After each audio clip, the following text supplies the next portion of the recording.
All right, let me bring him in here. Champion, the WBA world champion at junior welterweight, Mr. Gary Antuanne Russell is in the building. Yeah. What's up, good brother? Man, I'm good, man. Feeling godly as usual, man. For y'all who watching, man, y'all put them likes down there in the box, man. Stop playing. Yo, man, come on, put them likes, y'all. We gotta work in the man. Let's do this. Yeah, we about to get into it. Let's get into it. Yo, Gary, how you feeling, brother? How are you feeling?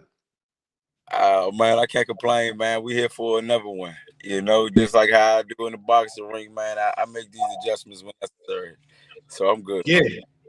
You did, man. Let me start here. Let's start with the last fight, because it's the most present thing we saw. Belt to ass, Gary. Hold up. Okay. Well, now I'm gonna give y'all the rundown with less words as possible. You know, me personally, I looked at Ryo as a little dude. I'm like, bro, let me just get him up out of there. And he was like, nah, like I always tell you, man, it's the show side, it's the business side. You gotta get these people a show. You know what I mean? If you better be better. You don't gotta get everybody out in 4 or 5 rounds.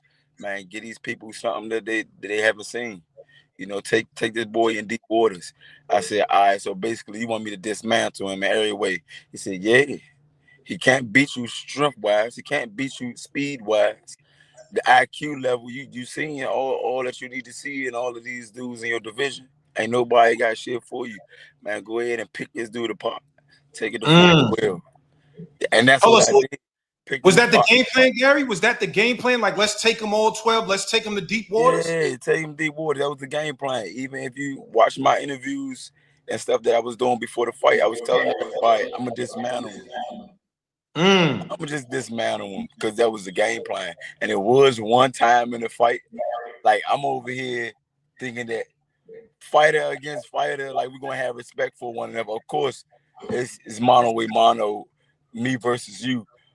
But when it comes to showing certain courtesies, like, all right, your mouthpiece fell out, we both lock eyes, and he seen my mouthpiece fall. I'm about to step back, and I'm expecting him to try like give me some courtesy or leeway.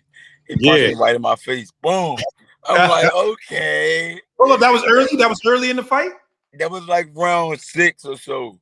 But that's when I started walking. I just say, man, look, fuck the game plan. I'm about to get this motherfucker out of here. Then I'm about to walk, and I'm sending that pressure. Boom. If you listen to the fight again, you will hear my brothers in the background like, look, reset. Because they ain't want me to go with that approach. They like, man, look, don't go that route. We prep and we train to go the whole 12. We want to not deviate from the game plan. Don't get too emotional, basically. Right. Get back on your dad. So I had to reset myself. I had to try, like, control myself and stay poised because that made me mad. And I was just about to start walking at her, you know what I mean? Yeah. And I resetted myself, got back on my stick, feints and stuff like that, head movement, lateral movement, and just rapid combinations, you know. But that was the game plan, though. Take him all 12, just dismantle him. Anything he brings to the table, adjust, take it from him. Don't let him be able to use it again. Now, Gary, you hit the boy with everything in the kitchen sink. It was the jab was working, the lead hand, the backhand, uppercuts, everything. Was it just an easy target for you? Because it was like you look like vintage Gary, like this, everything was working. Was it an easy target? I mean, I wouldn't say easy target, but yeah. Okay. Yeah, you know what I mean? But for those who don't know, they're like boxing friendly fans. When you become a professional, I feel like anybody that stands there too long and want to look pretty and take pictures, you're going to be an easy target. If this is what you do, it shouldn't be a hard thing for you to hit your target. Right. Okay. Obviously, you know, the fight before that, you took your first L, right? Like the Puello fight, super close fight. A lot of people, you know, still talk about that debate, who won, who didn't win. You've mentioned and you've been clear, like, I need that get back. I already see people in the chat saying they want to see the get back. How do you feel about the fight with Puello? If I was to get a rematch or rematch, like a rematch. I'm getting him up out of there. I'm getting him up out of there. What you think it was, though? What you think it was that kind of gave you a little bit more trouble than the other guys? Obviously, Puello has some skill. It wasn't even a thing of him giving me trouble. It's just that I let off the gas because I felt I was up in rounds. It's that simple. The night before we had the post press conference, and like I said, it was some people that who opinion I hold near and dear to me and stuff like that, and they were saying some stuff like, "Man, you're like a Shawn Porter," and I took that a little bit disrespectfully. I'm like, Shawn Porter, that man put on his football pads and helmet, and he just come at you. I don't fight like that. Like why? I said, why you felt like that was disrespect? Because it's like I feel like I got way more in my arsenal than Shawn Porter. No disrespect, but it's disrespectful for you to say that I'm just a one-dimensional fighter. I feel like Shawn Porter is a one-dimensional fighter. That's all he can do. If he was to try to explore into doing something different, it will look completely awkward. And I guarantee you that he will go back to what he know because it's not working out for him. Certain people can change how they do things and make it work. I feel like Shawn Porter, he would change and do something and it wouldn't work as good as he expected it to. So he would go back to what he normally used to doing, which is chin tuck, hands high, and he's lunging in with some stuff. He's coming at you. So you saying you got more boxing skills and more variation than Shawn Porter, basically? Oh, most definitely. It showed when I fought Rayo. Just because I apply pressure to these fighters doesn't mean that that's all I have in my arsenal. It's controlled pressure. It's not even just reckless pressure. I feel like Shawn Porter, he applies reckless pressure. Like, I'm in shape, I'm strong, and I'm tough. If you hear me, I know I'm courageous enough, and I got enough heart to take a punch to give a punch. And a lot of times they don't land. Look at him and Terrence Crawford. Put him on his back pockets because he was coming in just bulldozing in, not being accurate, not being calculated and stuff like that. That shit matters. When I'm applying pressure, it's calculated. Got you. Can you tell me that? Let's talk about that, right? Because your style, we all know the Russells, right? You from a lineage of boxing history, right? Like your whole family is fighters. And I want to get to that too, but I feel like if we looking at your brothers, your older brothers, it seemed like they usually fight with more finesse, but you usually fight with more pressure. How did it happen like that to where you became a pressure guy that still got skills, but you more pressure than your brothers? How you feel like it happened like that? I honestly, I really can't say. We all got similar styles because we come under the same gym, same trainer. So the whole IQ to certain things is gonna be the same. If we was to branch off and have our own personal creativity to it, then that's just that. But we would still make sure that our fundamentals that we train on, that we've been taught, always exist. You got your jab, you got your left cross, you got your uppercut, body shots on both sides, and your head movement. The difference that sets a person apart from everybody else is their creativity. Yeah. Oh, okay. You know what I mean? And I feel like all of us, we got our own different style of creativity. Me personally, I'm on some, look, let's get this shit on. You in this square with me. There's gotta be a winner, gotta be a loser. Now, if it comes to a point, all right, this dude just strong as shit, just like me. Guess what? I gotta change these gears and make these adjustments and see how his mental is. All right, now I'm about to outthink you. Yeah. I'm about to outthink you. I'm gonna try to lure you in and see how you respond to me luring you in. Because now it's not like I'm in retreat mode. I'm in bait mode. I'm baiting your ass in. Just to see if you're going to stay fully locked in. You're going to be fully focused on basically operating in a different tempo. because my tempo makes a person have to think fast, move fast. Yeah, yeah, and it's You a know lot. what I mean? Even outside of the punches you throw, it's just the feet pressure too. It's like you got a good combination of hand and feet pressure, so it's like it puts you in situations like you're like, damn, like, you know what I'm saying? Exactly. So you will see certain pressure fighters, they move slow, but they know how to cut the ring off good. Yeah. That's footwork and IQ. Like, I'm not about to use all this movement, and I'm about to follow you in a circle. I'm gonna step over, slide over, and I'm an inch, keep my hands high and stuff like that. That's a intelligence. You know, I got all of that in one. We all do, but like I said, our creativity is just different. Me, I know for a fact these guys be hiding behind their skills, but when it comes down to no skills and it's all man versus man, I know I'm coming out. I'm on your ass. You feel me? I'm on your ass. You can talk all the stuff you can talk and build all the hype up. I want to see what that hype about. Let me see what that hype about. Hold up, Gary. Who you talking about, Gary? Because it seems like you talking about some niggas right now, Man, Gary. Who listen, you talking about? It's cigar listen, talk, Gary. like I said before, one guy talking about moving up to 147. One guy never even mentioned my name, and the last one don't even want to rematch me. So it's like, hey, y'all do the man, read between the lines. You know, I never been the backstabbing ass type of guy. I don't get no thrill out of that. But I want to unify. And I told Pollo, I said, I don't give a damn if you lose. I still got to see you. You don't got to have no belt for me to see you. Because the way I'm looking at it, they got to crack a few eggs and make an omelet. And you really got a gift, my boy. And like I said, I let off the gas. Half of the round. I want to say by around like 6 or 7. Right. When I felt as though I was up on the scorecards. And I changed how I was doing things. I changed how I was fighting because, like I said, it was some opinions that I hold dear to me from people that I feel that I'm close to.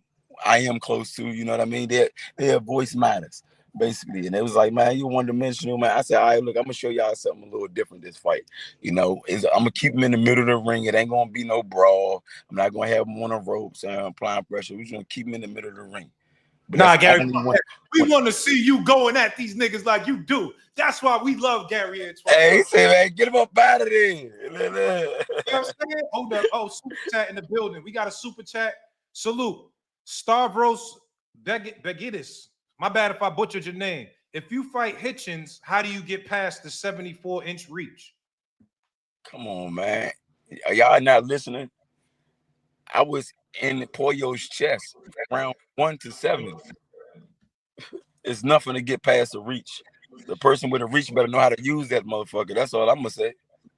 Well, that's a good fight. Obviously, you just mentioned that you want to unify.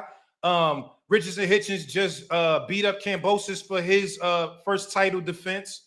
Yeah. How do you see that fight going? I mean, how do you see you versus Africa? You gotta be there to know. You gotta be there to see it. You know what I mean? I ain't gonna spill all the juice, but those who know. You know what I mean? I'm proud of them. Anybody that participate in this sport and they done made it to a certain plateau and they got a belt or they nominated as the top contender, I take my hat off to you, because one thing I can say about this sport, you can't play this shit. You can't play it. You know, so you got to what you got to out of grit, hard work, and grind and dedication. I would never take that away from nobody. You know what I mean? But like I said, I'm proud of him for defending his title. A lot of people still be down talking him and putting him as the underdog and saying he ain't all that. Granted, y'all can say that shit, but he still got the credentials that he got.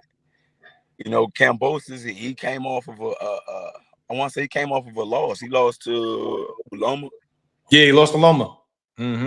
Yeah, so due to that, I feel like Loma just like broke him mentally, and he couldn't really find his footing going into this fight with Africa. He didn't really have no time in between to get that ball rolling again. You know, that victory with Teofimo, they kind of got him big headed a little bit, but he got humble. He got humble after fighting Loma, and he never got time to get the ball rolling again from that humble timer. And now you got Richard Hitcherson, who is a boxer. You know, he tried his best to be a technician, which is good because it works to his advantage based off of his physique. He got good little reach, got good little. Let me ask you this, because we got a lot of people in the chat saying, you know, the WBA mandated a fight with Andy Hiroka. Excuse me if I'm mispronouncing his name. He's the Japanese brother. He looked black and Japanese when I looked at his videos. He mixed. Andy Hirioka, and they saying that could be a possible fight. And the chat is asking, how do you feel about a fight with Andy Hirioka? I mean, it's a couple of things, you know. You gotta look at his strengths and his weaknesses. Of course, you do that with every fighter, every opponent. He's long, he's rangy. I feel like he's a better fighter than Pollo. Skill wise, I feel like he's a better fighter. Now, as far as who got more puncher power, I don't know. I never went up against no Goroka. I see that he know how to use his jab very well. He know how to use his distance very well. The fights I have seen, a lot of skip back. He is southpaw too, right? He is southpaw. He's southpaw. Skip back. He don't really have no good head movement. You know, his defense is skipping back. His defense is lateral movement. As far as him just like sitting in front of his man and making a miss with slipping, he don't do that. He know how to keep it at the end of that jab, which is good, and he do it well, you know. But I know he haven't fought a fighter like me yet. Do you feel like, is that a fight that's on the table for you up next? Obviously, we're waiting to hear whatever you announce as far as your fights. Is that a fight that you're interested in taking? I mean, I'm interested into giving the boxing world what they deserve, and that's great fights. But also, like I said before, it's a show side and it's a business side. If it don't make sense at this point, why the hell take it? Let's deal with something that makes sense. You know what I mean?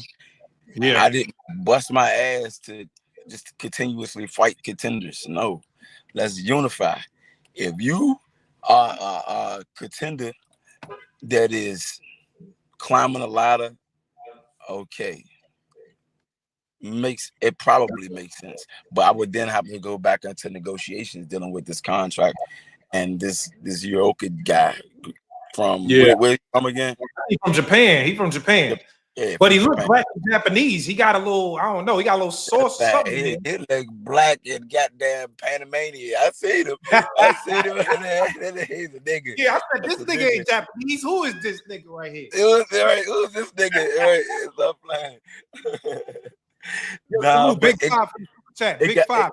It gotta make sense though. You know, is he on the table? I don't know if the negotiation is right, you know, and things is looking up and up. Hell yeah, I wouldn't mind, because I'm in this profession to give back. I want to prick their minds. I want to ooh and ah people so they can be influenced or inspired to even do the sport or want to watch this sport all year round, because we're the only profession that's all year round. Right. You know, I want to keep that going. Boxing is kind of like taking a down spiral. Granted, we got more platforms now. You know what I mean? You was just talking about Jake Paul and stuff like that. A lot of people hate on him. And I say, y'all can't hate a man who's who got ambition on being a business guy. He was a YouTuber and he crossed over from YouTube to boxing, and he making money. Sure is. That's because he's conducting business the right way. You know what I mean? And if he take it serious, then I would probably consider the fact that all of these blasphemy ass statements that people is making, all of them isn't true, but a lot of them are. It's disrespectful to the sport of boxing for you to come over here and start making more money than these boxers that's been in this sport for years among years, all their lives. Even some of these top contenders or champions, they got titles. You making more money than them. It's crazy. Yeah. Yeah, he built up that fan base. So he built up that fan base. Yeah, it goes back to negotiations and how you conduct business. It's the business side and the show side. You know what I Salute, mean? well connected. Well connected said you beat Hitchens 4 times in the amateurs. Yes, sir. You know. Man, I didn't know that. I do remember I was at the amateur fight with you in Boots. I was there for that. I was there. Yes, sir. So, hey, when you was there, who you see get their hand raised? Oh no, you won that fight. Oh, I just had to. Hey, look, I just had to check also... temperatures. I just had to check temperatures. That's it. You won the fight. I was That's at. it. That's all. Because me would be talking. I'm like, man, look, what's understood don't need to be explained. I feel, but since y'all popping y'all shit, go ahead and get the facts up out of it. You know what I mean? Nah, for sure. Hold up. Let me read another super chat. Salute to the super chat, y'all. Thank you for everybody who's sending the super chats in. Crunch Time 91 says Keyshawn at 140 now. That's a fight that the people need. What do you think about that fight, Gary? Ooh, and that's funny. Like that. Gary, Look though. That's something that I would see making sense. So why? Because he got the right people behind him. Right now, he got buzz. I'm a champion. I would say give him a couple more fights before he fight me, and that's only because he's just now moving up. The only person I seen move up and get a title fight so quickly like that was Lomachenko. Fresh out of Olympus, he had 2 fights. After those 2 fights, he had a shot at a title. Right. He so lost if he get another fight or 2 at 140 to get acclimated to the weight, that's something that you want? Keyshawn Davis versus Gary Antuanne Russell? And that's crazy because look, that's my boy. I ain't even gonna hold you. I went to bat for my man. Cause your boy, what's his name? Damn, what platform was that? Oh, somebody was getting at Keyshawn. They was getting at him. Nah, they was just trying to put words in people's mouths, and I was like, man, you gotta go check that shit. That's my guy. He was doing clicks and likes and viewerships, try to get his fan base up and running. Damn, what was the interview name, it's okay, man? Gary. We don't know them niggas on Cigar Talk. We know Cigar Talk. What's his name, man? God damn. Mill City. Hold up, you cut out, Gary. You cut out on the video. City. Oh, yeah, we don't know that nigga. We don't know that nigga. Man, look, I said you gotta fix this because all this stuff you doing, man, you messing up bonds that people got with people genuinely outside of the profession. Like I really genuinely deal with Keyshawn, you know, and he a cool dude. He ain't like all of the rest of these other fighters that participate in it. Like I personally like fuck with Keyshawn, you know what I mean? And he was just like mixing up words. Keyshawn felt some type of way when he did an interview with him. It's like, dang, he said that. Mill City put words in my mouth, so I'm like, man, I ain't fucking with that shit, man. If you don't go fix that, you don't even gotta reach out to me no more. Cigar Talk, Gary. I appreciate you because we don't do that over here on Cigar Talk, man. Say no more. Nah, you're gonna get it from the horse's mouth over here on Cigar Talk, all the way through. Gary, let me ask you this question real quick. There's another person at 140 that we haven't mentioned yet, and the whole black community wants to see this nigga get his ass whooped. Who that? The whole community wants to see this nigga get hands and feet put on him. His name is Teofimo Lopez. Oh man, it's giving howdy. You hear me? Howdy. And look, if they send him my way, that's my guy, but he be on some weird shit lately. Come on, man. Look. He be doing too much. We don't like that. We want to see hands and feet on this nigga, Gary. What's up with that? Hey, is that a fight that you could push for? That'll be a great fight. That'll be a great ass fight. You know, I would need people to promote that shit to the fullest because, like I said, it gotta make sense. Do that fight make sense? Yes, it makes sense right now. It makes sense. I feel like people is too scared to even take one L. If you're about the sport, then be about the sport. You're worried about an L and a title and shit like that. I'm like, man, look, let's go get this work. You feel me? Let's go get this work. If you good, you're gonna get your hand raised at the end of the day. What you scared for? Yeah. Salute Jonathan Scott Bay. He says Russell versus Teofimo at 40 is a fire bout. Oh, fuck. Oh. They liking that in the chat, Gary. For sure. Okay. Listen, this is bigger than you, Gary. If you fight Tio, this for the ancestors, this for the culture, this bigger than you, Gary. Go ahead. Hey, buddy, this nigga, buddy. He said this for the ancestors, dog. Hey, this motherfucker, he up here sending bananas and shit. Yo. I said, oh, hell no. This nigga got to get stepped on, man. Hell no. Hell no. You know what I'm saying? Yeah. Let me get your take on this, because I just saw today Turkey Al-Sheikh announced that Brian Norman Jr. and Devin Haney is supposed to be fighting later this year. I think they said November, maybe. What's your take on that? Because I know you was wanting to fight Devin Haney. He just moved up, so obviously it's it's out of your division. But just can you give me your take on that, though? My take on that, I feel like Devin Haney, he got the smarts to pull that fight out, but he can't get touched. I feel like if he get touched, it's a done deal. One thing about Brian Norman, he got thumpers in both hands, but he's slow. He's slow on his feet. Devin Haney gonna feint his ass, stick his ass, grab his ass. He's gonna do everything to survive. You feel me? And before you fucking know it, these are rounds that he's putting in the bank, because Brian Norman couldn't be effective enough to be a winner each round. Like, you gotta at least get more points each round. You gotta put these rounds in the bank. Brian Norman is gonna be a lot of inactive activity when it comes to a fighter like. Yeah, like, you know what I mean? Because Devin Haney ain't about to let you just get no punches off for free no more. I told y'all he damaged after Ryan Garcia, so now he's trying to recoup, start from scratch. Oh, so you think he got damaged from that Ryan fight? You think that? Hey, he don't fight the same. That man said, "Look, let's go back to the drawing board and start from scratch." When I first started, this is how I was doing this shit. And he was on his bicycle.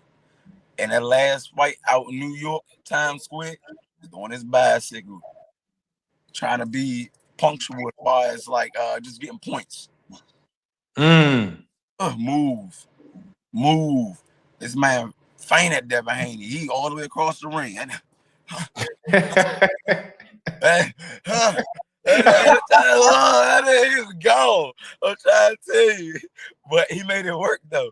And I feel like Brian Norman, he ain't hiding shit. He ain't hiding nothing. He gonna let you know, like, it's a fight. Let's go. I'm gonna walk at you. You gonna try to do something? I'm gonna slip. I'm gonna try to be pretty, a little bit, inch my way in. But let me catch you with one of these. Okay. Hold on, Gary. Let me ask you this, because I met you one time before. I think this was at the David.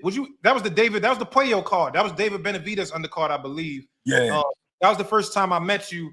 And I said, you're not a little guy. How much longer do you think you'll be able to make 140 comfortably before you feel like you got to move up to 147?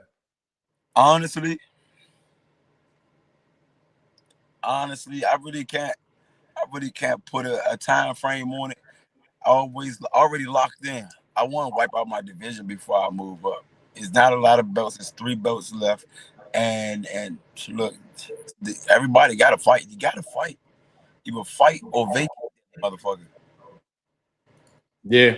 You know what I mean? So in due time, I'm going to just make sure I'm being obedient enough where as though making 140 isn't going to be hard. But if that's my goal, and that's what it is, I'm going to do what's necessary to make sure that I'm able to make this weight without straining my body too much. Yeah. A lot of these fighters, they don't be obedient. They be fucking up because they really don't be caring. So you feel like right now you good in terms of weight? Like you don't feel the need to like, all right, I'm at my last few, I got to move up soon. You like, I'm still good here at 140? Yeah. Okay. Yeah. Don't get me wrong. Now, if I move up, I know I will be stronger. Yeah.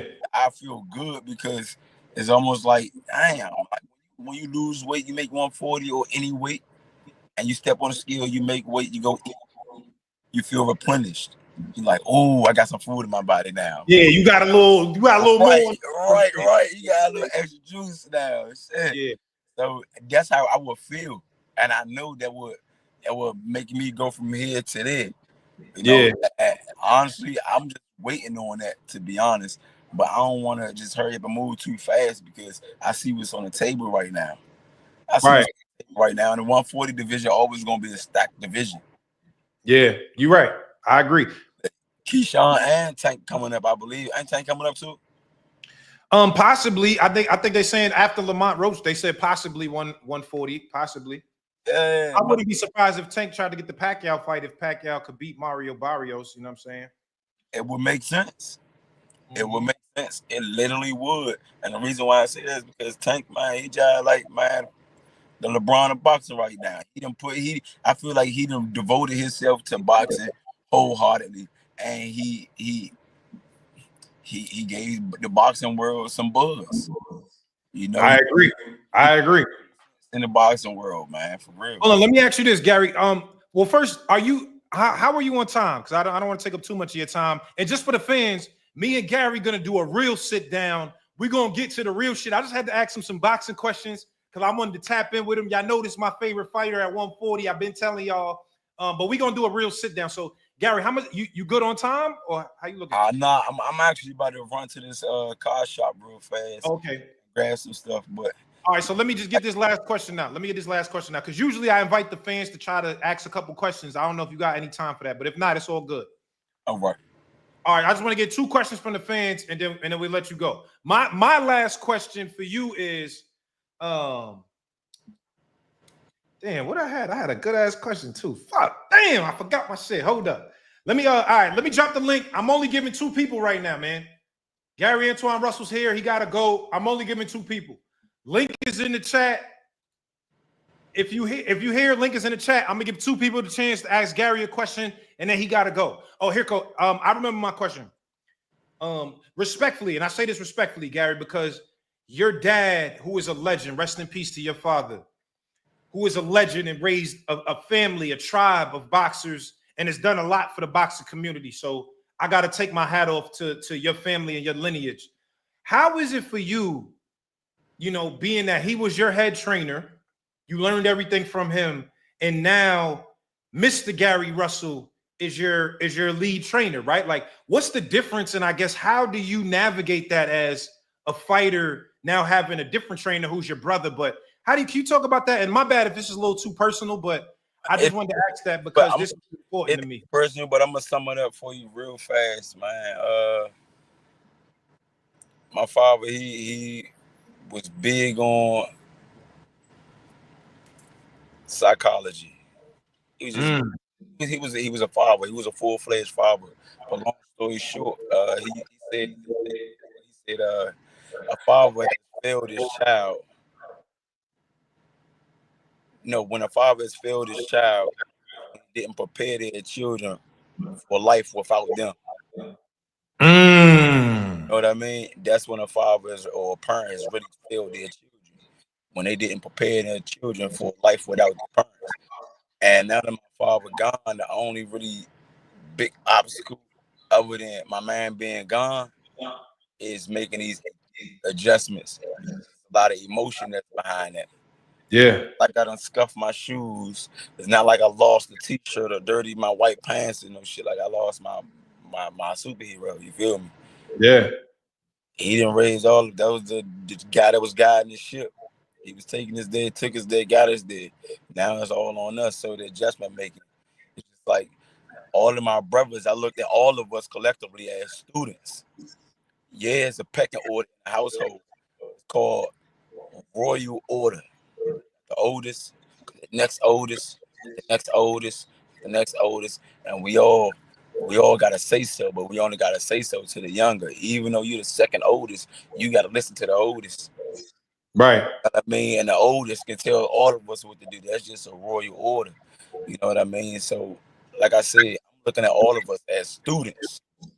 My father, he's the king. He's the one that's telling everybody what to do, how to do it, when to do it. Now the fact that my brother got to fill these shoes, I be telling my oldest brother, I say, hey bro, No, I will always love you, whether you right or wrong. But I'm letting you know you got some big ass shoes to fill. Honestly, I don't think you're gonna be able to fill them. Do the best you fucking can. Dad done lived to see this age. You haven't been there yet. You that age. So it's a lot of shit that you learn. I mean, you haven't learned yet alone the source isn't there in the flesh no more. So I'ma just put little bugs in your ear just to keep you motivated and keep you going, bro. But when it comes down to anything that you need me to do, I'm gonna be an open cup. Empty cup. I mean. Yo, Gary, listen, thank you so much for even explaining that, because there's a lot of people in this chat, man. You know, it's a lot of niggas from the hood. It's a lot of people that went through what you're going through and lost their parents. So to even be able to explain that in that type of way, thank you, man. I know that was a personal question, but I appreciate you even answering that for me, brother. Thank you, seriously. Yes, sir. Let me just get two. I'm gonna just get two questions and then we out of here. Let me do. I'm gonna do Yaya. Yaya. Is that Yaya? And then well connected. Let me get Yaya. What's popping? What's good, Cigar? Shout What's out, up, bro? man. I appreciate you having the good brother Russell on, man. He don't get enough shout out there in the boxing world, man. Thanks. Look, I'm gonna say this to you, Russ. I'm a supporter of you. Made me a believer, dog. That last fight, it's the first time in a long time I've seen strength, speed, power, and I seen you breaking down. It was beautiful. It was probably one of the best fights I ever seen, Yes, dog. sir. So I can't wait to see you clean these niggas out. Clean these niggas out, please. I want to see you take all these niggas belts at 140, dog. So that's all I wanted to do. Just wanted to give him props because I don't see him getting pushed out there enough. I don't know what's going on, but I'm glad you did this interview with him though. Salute Yeah. to you, Cigar. Yo, Salute Gary, you still here? He must have cut out. Yo, Gary, you still here? He must have cut out. But yo, thank you, man. I totally agree with you, man. I feel like Gary needs he needs that push, man, because the brother's skills and the brother's, you know what I'm saying, his IQ and how he fights, his fighting style is one that needs to be mainstream. So it was important for me to bring him up here to just interact with y'all, fuck with y'all, the fans. But I'm gonna do a full sit down with him so we could get more into his personal life and who he is as a man and as a fighter. You know what I'm saying? So I appreciate you coming up to show love, brother. Salute. All right, later. All right, I think Gary cut out, y'all, but come on, man. That was fire. Salute to Gary Antuanne Russell.